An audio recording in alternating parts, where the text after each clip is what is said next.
It's 5 whole years since Bowie last toured in this country. At Earl's Court in 1978, he took fans by surprise. Gone were the characters like Ziggy and the Thin White Duke, and in their place was a good old-fashioned concert with a lavish helping of familiar tunes. This tour has been somewhat of an eye-opener because I've really enjoyed just performing songs and not having the commitment of having to be a character, which has made it less of a strain than it normally is.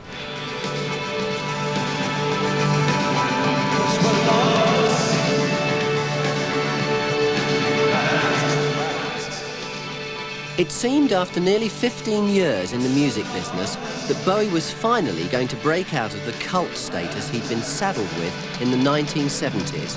He looked to be enjoying himself and was full of plans for the future. Possibly a little tour next year, very simple one, but definitely a big tour in 2 years' time, 1980.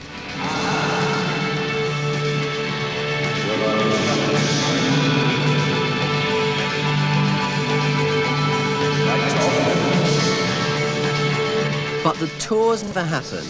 Aside from a couple of albums and the single Under Pressure, a surprise joint effort with Glitter Merchant's Queen, Bowie stepped back from the music scene to concentrate on other projects, notably his blossoming career as a movie actor. Almost perversely, the moment superstardom started tugging at his sleeve, he was giving it the elbow.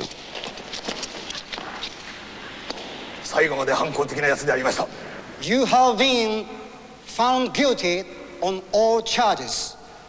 The sentence will be carried out without delay.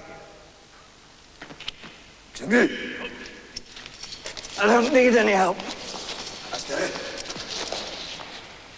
I've practiced walking for years. His latest movie, due out next month, is Merry Christmas, Mr. Lawrence, directed by Nagisa Oshima. In it, Bowie stars in his most unlikely role yet, a New Zealander taken prisoner by the Japanese.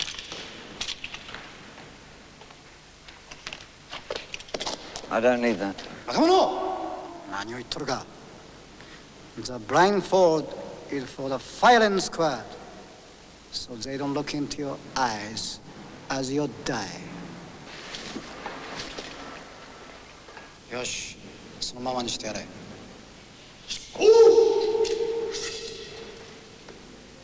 相信，来！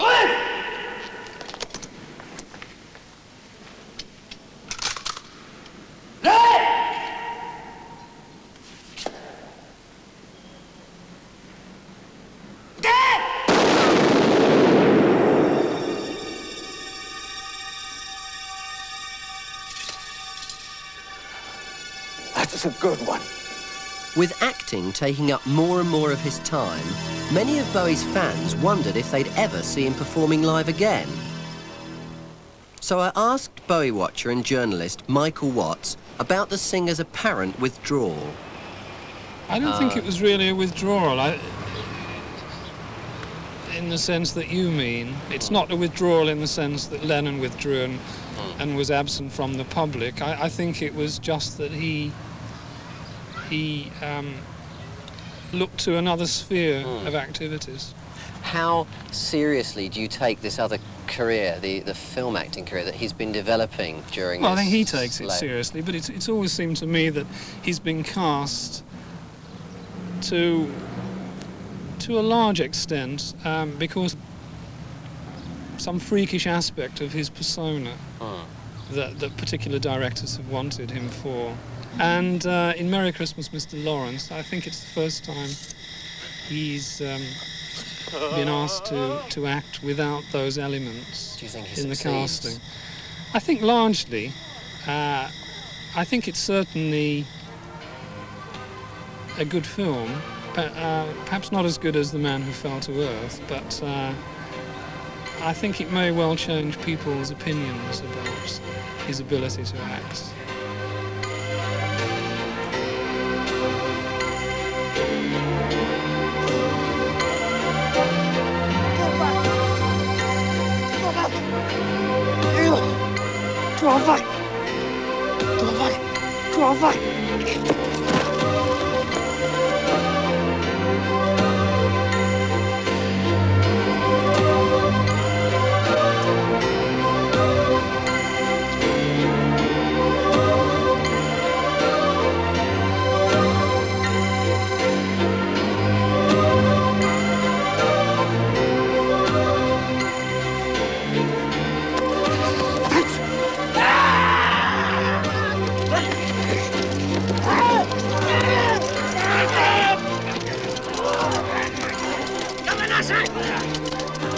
Bowie's continued enthusiasm for the comparatively dangerous world of acting came about partly because of changes in the rock scene around 1978.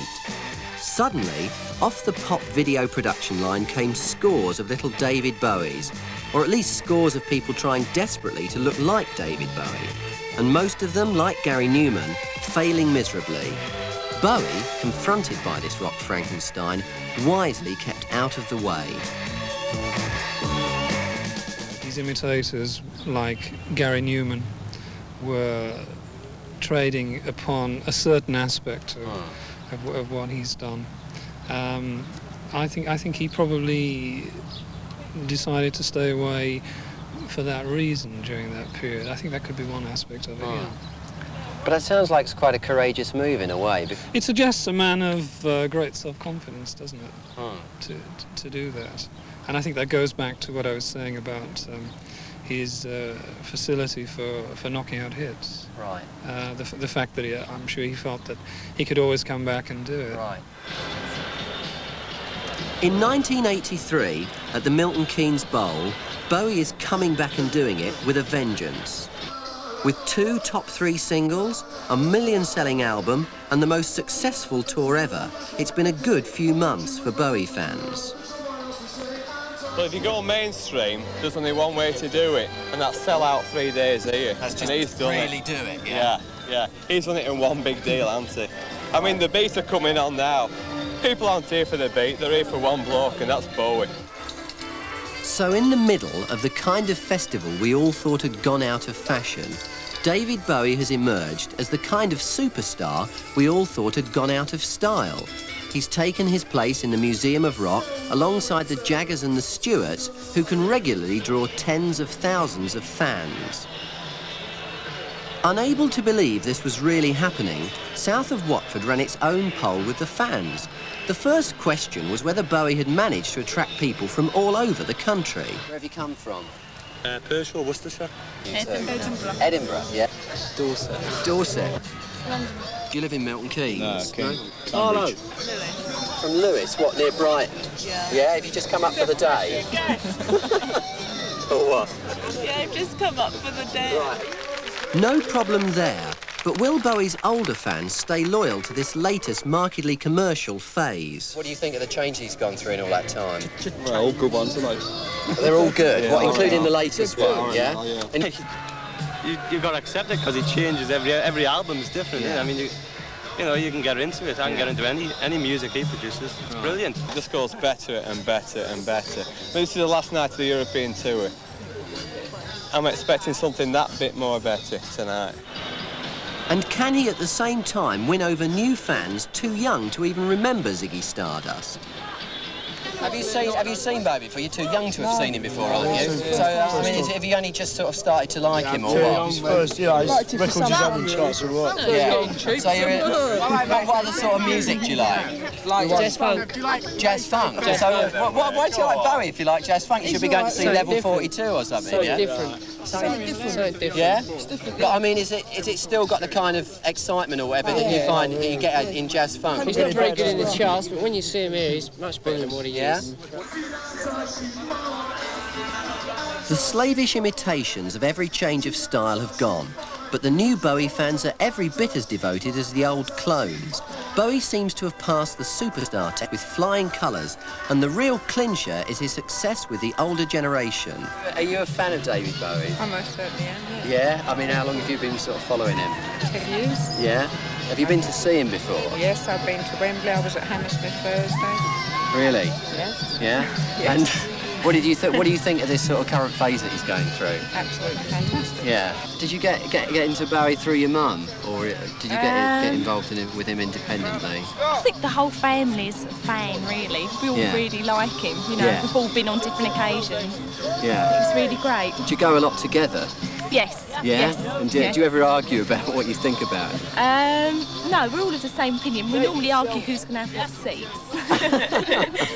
Having seen him twice at quite good venues, why bother to come again? Oh, God, yeah, I'd come, yeah. Yeah, you just keep on coming to see him, yeah? Oh, yeah, wherever, whatever. Yeah. What do if you... I can get a ticket, I'm there. That's the new David Bowie, a superstar for all the family. But at 36, Bowie himself has a teenage son and a brand new recording contract. So what does the future hold for him? We won't really know until the next album comes out whether if the next record is very similar to this one, then the critics will be saying that his ability to come up with those surprises has perhaps dried up. We shall have to see. His new album seems to be, to me, a step sideways. Well, why do you describe it in that way? Because I think he's not doing anything particularly new. And I suspect that for the first time ever, the fans are up there with him and he's not ahead of the game. But he seems to me to become something rather old-fashioned, which is to say a superstar. She asked for love and I gave her a dangerous mind. But now she's stupid in the street. As David Bowie sings into the sunset, 50,000 adoring fans cheer the opening bars of every song they recognise. Even so, I can't help feeling a little bit sad that the old excitement and frontier spirit has gone from Bowie's music. But there I go, harking back to the old days like an old Ziggy clone. After all, this is Milton Keynes, and it is the 1980s, isn't it? Well, isn't it? Scary monsters, super creeps, keep me